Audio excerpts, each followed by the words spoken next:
This is GKW. Welcome to another edition of Good Karma Wrestling, the Raw After WrestleMania edition. What a weekend it's been. I'm Gabe Neitzel from ESPN Milwaukee, Brian Rowitz from ESPN West Palm. Catch him on ESPN 1000 in Chicago. He is Jonathan Hood.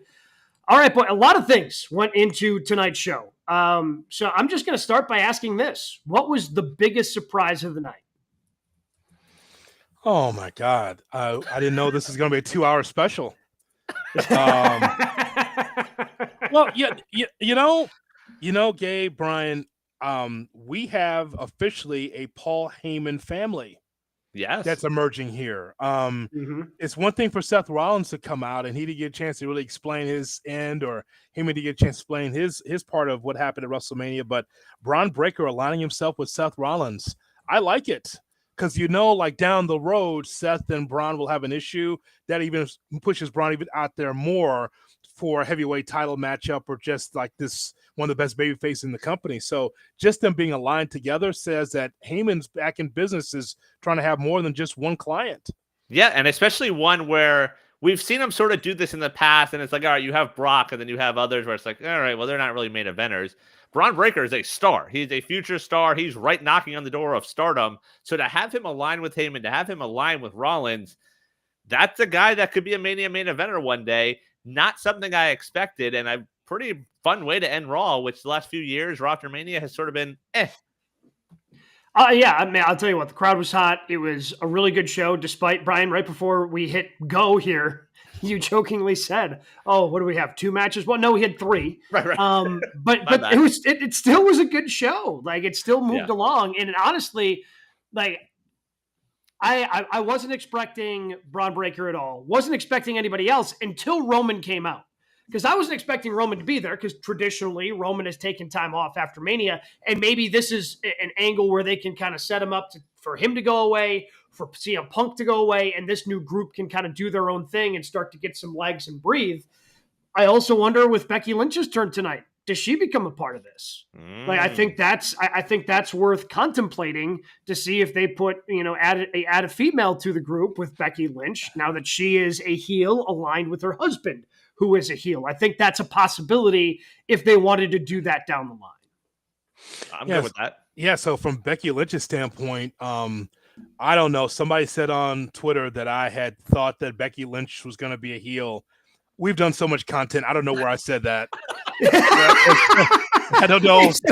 Wait, someone tweeted at you going, hey, great call. And you're like, yeah, it was genius by me. Dude, I don't know where I said that. I don't know. Maybe the New Japan show I might have said to somebody. I don't know when it was, but yeah, I'm happy that I got something right. But I'm just happy for Becky Lynch, for her to return.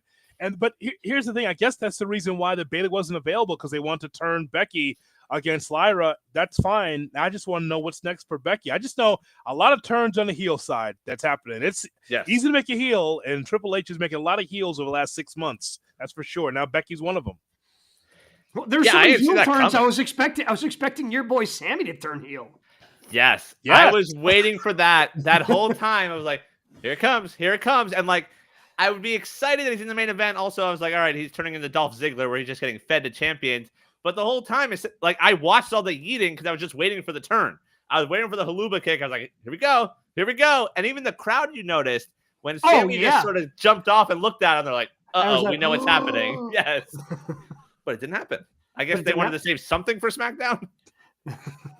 Yeah, so I think that with Breaker and Rollins, guys, are we going to get like a pairing of CM Punk and Roman Reigns, because they have a reason now to be able to go after this Paul Heyman family or whatever? They got to be on the same side now. They have a reason to. Yeah. Do you think we get that right away, or is this a way that the Tack tonight and the new heel, or at least the start of a faction? I don't know if just 2 people plus a manager is a faction quite yet, but the kind of the baseline of that. Is it better off that those 2 kind of go away for a month or 2 and allow those other 2 to kind of focus elsewhere, run roughshod? Then we get a return where they both come back and then start their chase of them. I don't know if I feel like I think I would get into this more if Punk and Roman went away, at least through Backlash, and allowed the other 2 to kind of start running roughshod over some other people and build them up a little bit before you have that big Roman Punk showdown. You know we're waiting because the main event to Backlash is going to be Cena Orton. Roman and Punk teaming up is going to be a main event. So they're not working Backlash and being told like, oh yeah, you guys aren't on last. They're like, then we're good. Like, we'll sit home for a little. You let us know the show we can go on last because that's all they're doing. Yeah. I mean, go ahead. No, I was just going to say, like, Cena Orton, it will be that flashback that we used to see when they were back and forth. It'll just be like one more time. And I'm not expecting Orton to win the championship, but I just like the idea that they're going to have at least one more run, except for the first time ever, it's going to be Cena as the heel and Orton as the baby face. It's flipped. It'll be interesting. Yeah. Yeah, but I'll tell you, I am more interested with Braun Breaker involved than I was on Saturday night. When Heyman and Rollins were just together, it's like, okay, Braun Breaker, honestly, as they were walking away, I'm like, this is like a 2025 version of Evolution almost, where you have the new, Braun would kind of be the Orton / Batista guy, Seth Rollins kind of following in Triple H's footsteps. Obviously, no Ric Flair necessarily, but I guess that's what Paul Heyman almost represents is, kind of this older, wiser guy that can, pass down all the information that he's gathered over the years from all the different territories he's been in. Hey, he took a Superman punch tonight. The man can go. Yeah. I'm just trying to think about those old Evolution vignettes. Is that Paul with his jacket off and just the vest with two blondes on either arm like Flair? Remember that? It's like the bar scene where like Paul Levesque had this rich, beautiful hair and he's got women over. So who's doing that part of it? Who's got the women? That's interesting. Yeah. Seth, how about that? How about that? Yeah, and then Becky turns face again when she attacks Seth. Sure. I think it's fun. We saw a friend of the program, Rusev, show up. That's good. Good to see him. Sure. I guess we knew he was going to come back to interfere in a tag match without a tag partner and just come out and. Again, I think we were all hopeful that New Day was actually going to get a run out of this. I think the obvious answer here is New Day is not going to get a run out of this because they were just used as a tool to bring out Rusev. Well, Rusev won't lose this first match now. I'm almost guaranteeing he will beat Otis or Tozawa, or both of them, honestly. So he has that going for him. Handicap. Yeah. That's just it might as well. They're pretty much preliminaries. I mean, if you're gonna beat up two guys, it's got to be those two guys, I guess. If you're gonna, they couldn't find anyone else to put them on the card. Just like, okay, beat those two guys up, okay. And he got babyface pops, and it's hard to boo Rusev, man. Everything he's gone through, taking off the card in AEW, people appreciate him. So I'm not sure. I guess he's gonna come across as a heel, but I'm not sure how many boos he's going to get. People like that guy. Rusev Day chance, Yeah, I mean, look, I think he's over, but also, like, I don't feel bad for him because if any of the reports are real, he kind of did some of this to himself. Yes. When you refuse to do business, like that's more on you. I don't have sympathy for you, I guess. I agree. I'll root for you if you give me something interesting in WWE. I don't have a problem with that, but. This is not that, though. This, like, him and American Alpha, not exactly interesting. No, it's just a way to reintroduce him and show his dominance and until you find something he agrees to, I guess. He'll be beating Braun at Backlash. Like, I feel like Braun's that guy, like, hey, you're big and intimidating, go take a loss to someone and make them look good. Oh, Strowman? Yeah. Mm-hmm. Just go that route. Yeah, which I think makes a lot of sense. I guess, we also had the start of the show. Let's go ahead and talk about it. You're just kind of hinting at it there. JHood, John Cena attacked by Randy Orton to open Raw and hitting yet another RKO out of nowhere. I did enjoy, though, Cena updating us on how many dates he has left. I thought that was a nice little touch to the heel promo before Orton came out to give him the RKO of listing the dates. I said 36. Here's how many I've been at. Here's how many you have left. I like that countdown for Cena. I thought that was a nice touch in the promo. You say I can't wrestle. I don't have to wrestle. I just got to show up. Hell of a line. That's for the sycophants on social media. Just so you know, I'm not going to be bringing the rolling bag to Des Moines. I'm going to show up when I want to show up. That's it. Yeah. You gotta love that. Yeah, not 27 title defenses, 27 appearances. That's the thing. When you put it like that, it's like, oh, that's not a lot. Because some of those European tours, you're going to check off 3 in a week. Like, you're going to do Raw, you're going to do SmackDown, then you're at the PLE. There's 3 gone right away. I feel like of those 27, how many actual matches are we going to see? I mean, you know how many pay-per-views are left. He's going to do maybe half of those, not all of them. He could appear at them, but he won't wrestle all of them. Don't forget there's a Clash of the Castle coming up. Yeah. They're going to be at Petco Park in San Diego, one of my favorite cities, in November. Like, what? And there's Neitzel there in a dark room saying, "Come on, AmFam Field, can you get it ready? For God's sakes, just one time. Come on." He's marching up to the legislature in Wisconsin saying, "What the F? What are we doing here? We can have a major event here in this city." Milwaukee. Again, I got to circle 2027 because we already know that the Royal Rumble is happening is it Jeddah? Is it Riyadh? I'm not sure. It's happening in Saudi Arabia. That's all I know. Yeah, so it's happening in Saudi in 2026. So I'm hoping for AmFam 2027 for the Royal Rumble. But I mean, when you start figuring that out, so Orton's certainly on the list. I don't know if CM Punk's going to end up being on the list. As much as I would love to see another Punk John Cena match on the way out, I don't think, because as historic of the rivals as Cena and Orton are, CM Punk and Cena made better music together in the ring than Cena Orton did. Yeah. Like Punk was the better dance partner and they had more memorable matches where the better storylines were probably Cena Orton. So in terms of actual PLEs right now, there's 6 more announced the rest of the way. So you have Backlash, you have Money in the Bank in LA, you have SummerSlam at MetLife, you have Paris pay-per-view, they're expecting an Australian PLE, and then Survivor Series at Petco. He'll make some of those. Not all, but he'll make some of those. I just I find it interesting, no Cody Rhodes. I wonder, is Cody going to be at SmackDown? It was not advertised. So I don't know when, because Cody's got to be able to speak on this, and where does he fit in this? I'm sure he's going to want his rematch, but when, where, how does he feel? But again, so I don't have a problem with him taking some time off. Because he's earned it. Yeah, I mean he's been around for a while, doing all the circuits, doing literally everything. So if he takes a month off, or it's not even I guess is it a month from today? When is May 10th? It's like it's May 10th. Yes, that's 2 weeks from Saturday. Okay. All right. So he can at least take off through Backlash, take a couple weeks here and then show up after Backlash. I don't mind him going away for a couple of weeks and just kind of laying low in the weeds and again, taking that time off, letting something else breathe before he comes back and inserts himself in, because clearly he's going to insert himself in. Man, so you've got 6 PLEs, maybe they add another one. Does he drop it at Survivor Series, or does he drop it on like a Monday Night Raw? Because Survivor Series, he's signed through. I mean, he talked today on McAfee and specifically said, once we hit December, after December, that's it. You won't see me again.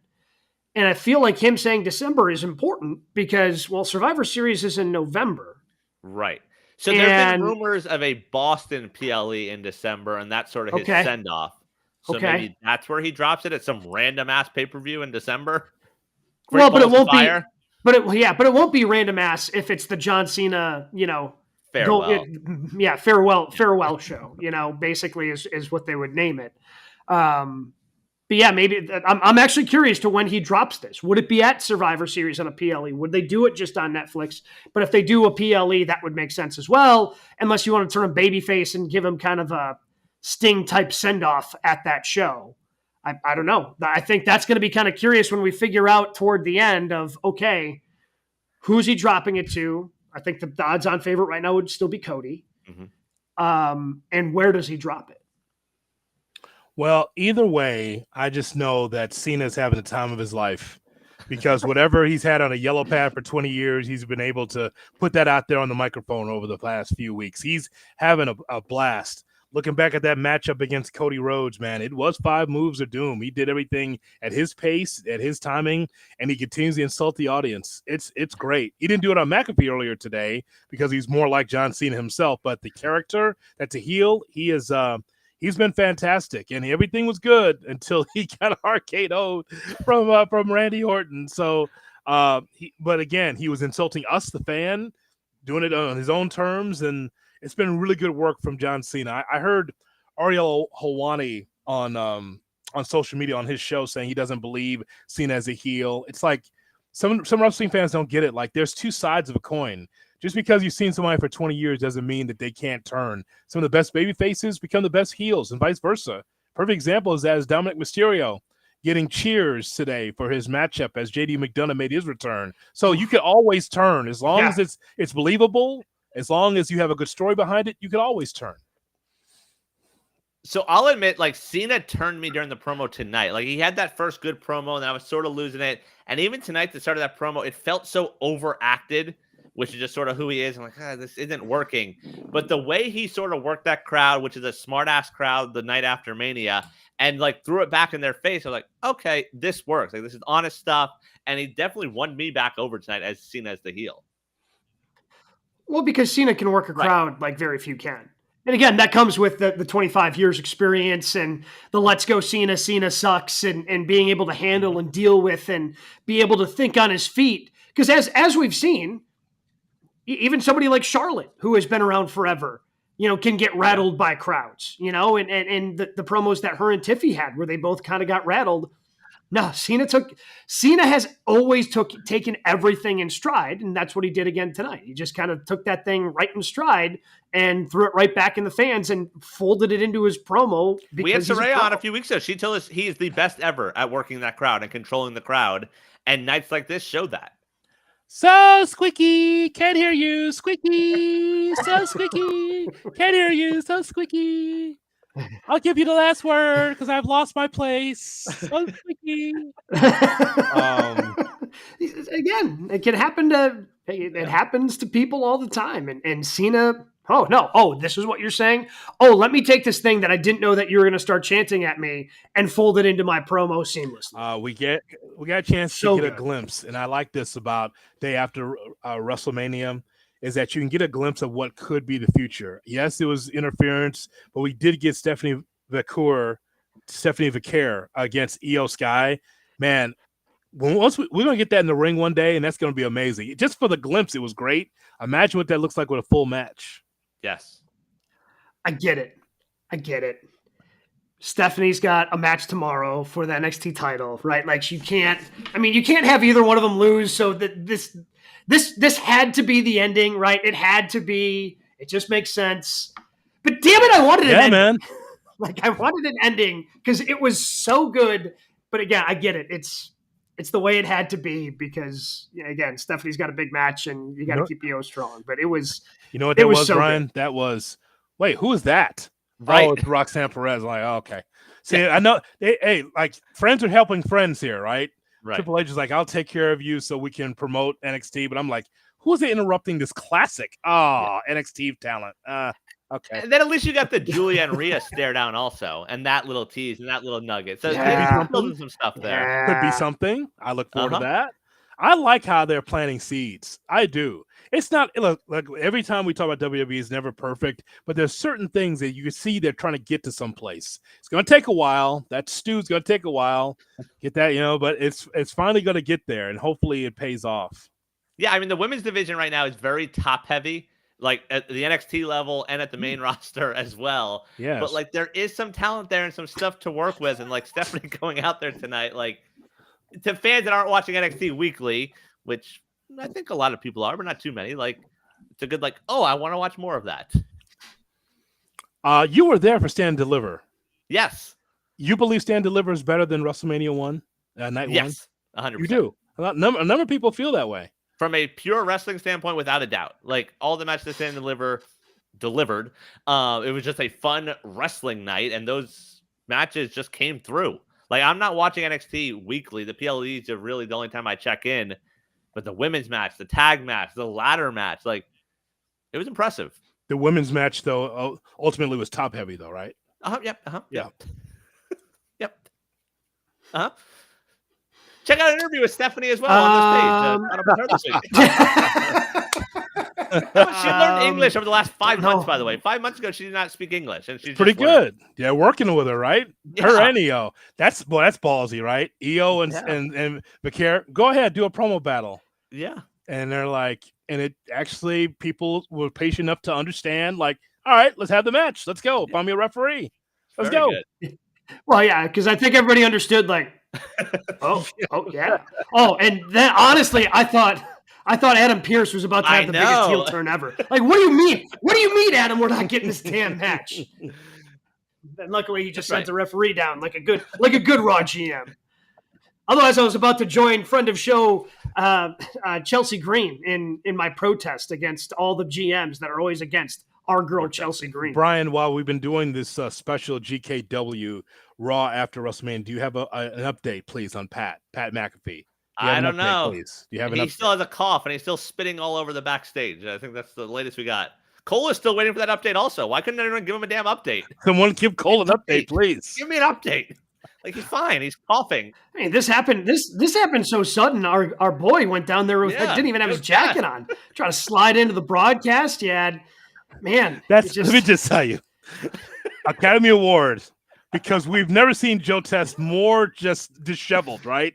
Shirt tail out, jacket off. He was on his way to the airport, right? He was gone. Like the jacket flipped over the arm. All right, guys, that's how it goes. We'll see you at SmackDown. And all of a sudden he's, please, Joe, come back. Joe, there's something going on. All right, here I come. Save the day. It was Vegas. He was at the blackjack table already. They had to pull him away. I love the idea of the jacket over the table. You notice that it's on the tip. All right, I don't know. Glasses on. All right, what are we doing here? I mean, I love that so much. Just a little detail, because it didn't make sense for him to be like in full suit and like ready. Right. No, he's got to look like crazy. Yeah. Like he usually wears glasses on TV. He's got the binocs on. Like, okay, where am I? All right. It's like, and then does the play-by-play. He was just backstage. Like, Cole does color his own show. It's great. So weird. Well, I mean, he's got tests. I mean, no offense to Cole, but that man's called some pretty big matchups in his time. That so much. Oh God, it was fantastic. How do we feel about? Because clearly Gunther McAfee is going to be something. Gunther better win that, I guess, is how I would feel about it. I was just hoping that Gunther could squeeze harder. I was hoping they would squeeze harder. I mean, I know that McAfee turned purple, but I was looking for other colors, and so that dog wouldn't be in McAfee. Woof, woof, woof. I did enjoy the McAfee boys jumping the railing to try to go save their boy. I did enjoy that part of WWE officials holding back the rest of the McAfee show as they tried to, jump in and stop Gunther from choking out their boss. Yeah, is he going to have to sell this on the McAfee show tomorrow? Pull a Tony and wear a neck brace? How about who's that? AJ Hawk? Maybe get him out of the maybe away from the bookcase and maybe into the studio now. He looks like that. He's been kidnapped every day on that show. So maybe get Hawk maybe in the studio, let him drive it, and let him just do the show and Pat off the show. Pat probably should maybe spend a little time off the show based on what we saw from Paul Heyman. Some odd things said. Non-PG, yep. Very non-PG show. That show is off the rails today, man. Paul was unhinged. Paul was unhinged today. Brought up Shannon Sharp in his lawsuit on ESPN. I don't know if that should have been. Paul did not give a damn. There's no dump button apparently in Bristol during that time. I mean, my God. Somebody stop the show. Somebody put me some color bars up there. Just like, nope, we're going to go to commercial. There's a lot of shit that was said on that show. So maybe Pat needs to sit down, maybe go to Bristol, have a sit down. That's fine. Yeah, we can do that. I'd like that very much. Yeah. Maybe he could talk to her. He's going to be in my neck of the woods. He's going to be up in Green Bay later this week. So maybe all the Bristol people just talk to him in Green Bay. Is he going to do the neck brace at the draft since Tony Khan did it last year at the draft? He's got that dog in him. Roof. And by the way, that Thursday. ESPN, I know, and ESPN and WWE have a relationship. Perfect timing to have all this WWE shit on this show. during draft week. I'm sure they really appreciate that after first take. I'm just saying. I'm sure they really enjoy all of this on draft week. It's only on the most important week of the year. Yeah, draft week. That's all right. Let's talk about WWE storylines. Let's talk about him being choked. A little tough. I mean, I feel like everyone's just unhinged. We also saw it today. Karrion Kross. Was that today or yesterday where he sort of just went unhinged? That was last night, I believe. I believe that was last night on whatever post-show, because there were a bunch of different post shows that were going on. I'm pretty sure that was last night. They have too much content. When I left Allegiant on Saturday, which was an hour and a half after the show ended, they still were in like the parking lot. I was like, what is that crowd over there? And it was Big E and Tess. And I was like, how is this still going? And there are people out there just watching. I was like, what's going on? I'm going to take my glasses off like Pierce, and I'm going to look at you directly. You're telling them about too much content? Have you seen our YouTube? Have you seen our YouTube channel? You talk about content. What about our YouTube channel with 18 different indie shows, 18 different You know about it. You know their content. What about ours? There is no such thing. I wanted to scout. I wanted to help them out. ID program. I'm helping out. Oh, that's what he's trying to do. He's trying to get an angle. There he is. There's not a person that cares less about the ID program than Brian. Let me tell you this. Nobody cares less about the ID program than Brian Rowitz. Unless his circus clowns go to WWE that he watches, then he's pissed off. That is true. No argument here. No, I just think that and I guess we're headed for a McAfee Gunther match, and it's like, okay, all right. Yeah. And then what? Then Michael Cole's in second. He's going to be there too at ringside, saying that all announcers shouldn't be touched when that was commonplace all the time under Vince, all the time. If you're going to write McAfee off, like, shouldn't we be closer to football season when he actually leaves the company? Brother, let me just say it. It's off the rails. It's a day after Mania. Hey, it's a day after Mania. It's great. I just wanted this Cole remember. I just have one word for him, Heidenreich. Does he recall being pressed up against the wall by Heidenreich? I just wonder, does Cole remember that? I would say you should stay out of these wrestling things.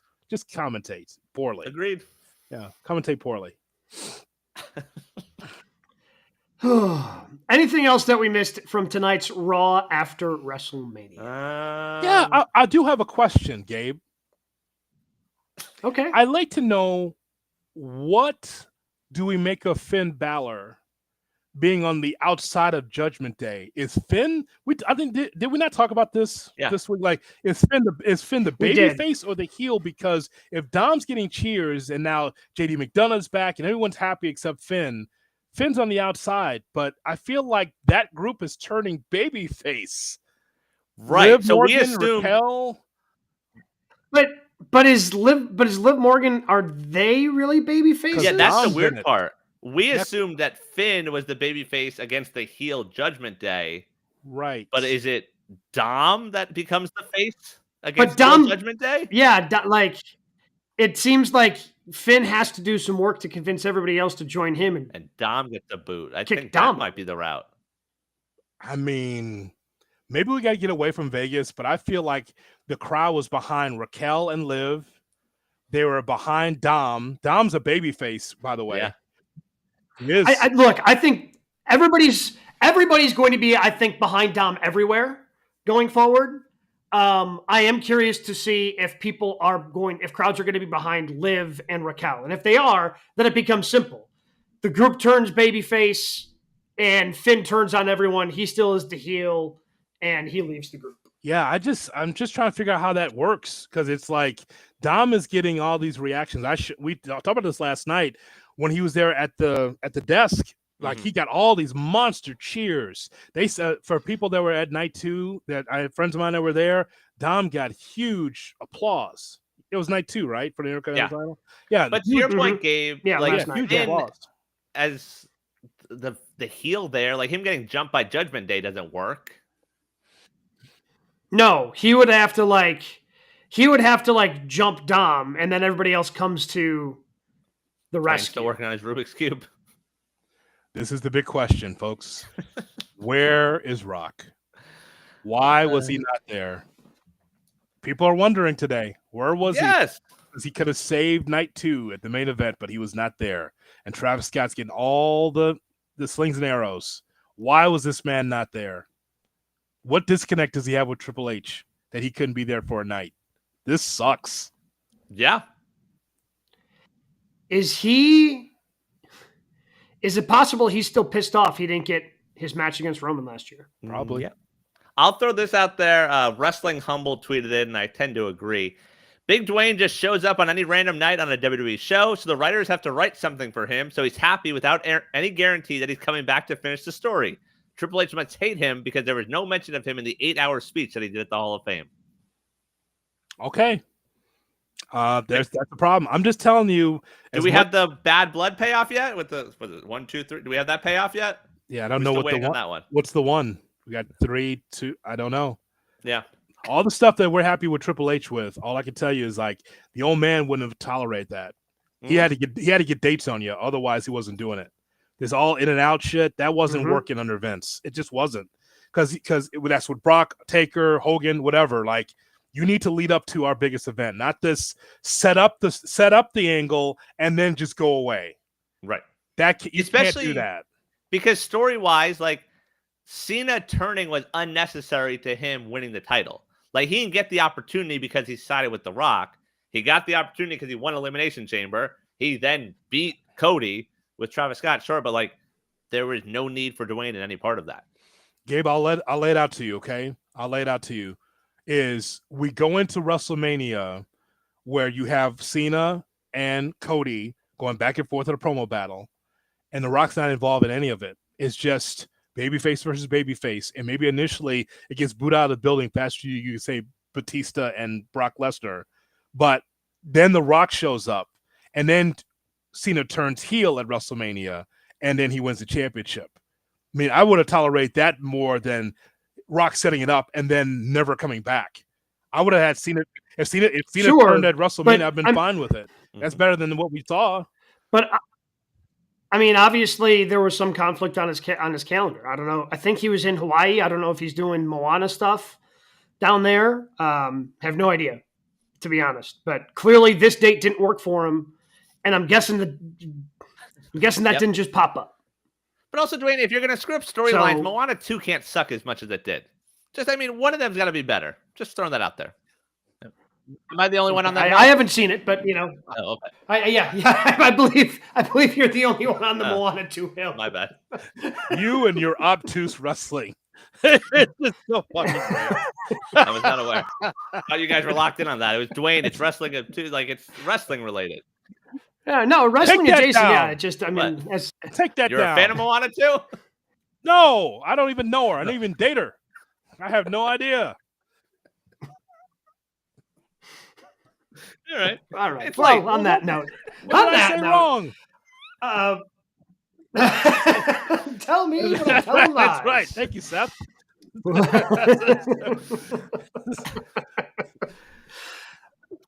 Thank you to everybody who has tuned in over the last 3 days. Again, we're not going to have our typical live show coming up on Thursday with the NFL draft. We've got some other stuff we have to take care of. But again, we've had a lot of live reaction after WrestleMania Night 1, after WrestleMania Night 2, obviously after tonight. Brian's got a lot of content up there from his time in Vegas over WrestleMania weekend. So, boys, it was an interesting in the ring, but I had fun reacting each and every night afterwards with you as we try to continue to grow here on GKW with The Rock looking very, very Maybe confused. Once he figures out the Rubik Cube, he'll show back up. We'll talk to you Tuesday after NXT. You're going to be here by yourself for that one, Jay. That'll be fine. I'll be glad to do that because that's going to be hot too. Fire it up, Brian. I'll be with you Tuesday. New tag champs. And then Wednesday. And then Thursday. Every day. We're going to beat Fightful. Every night. We're programming. Every night.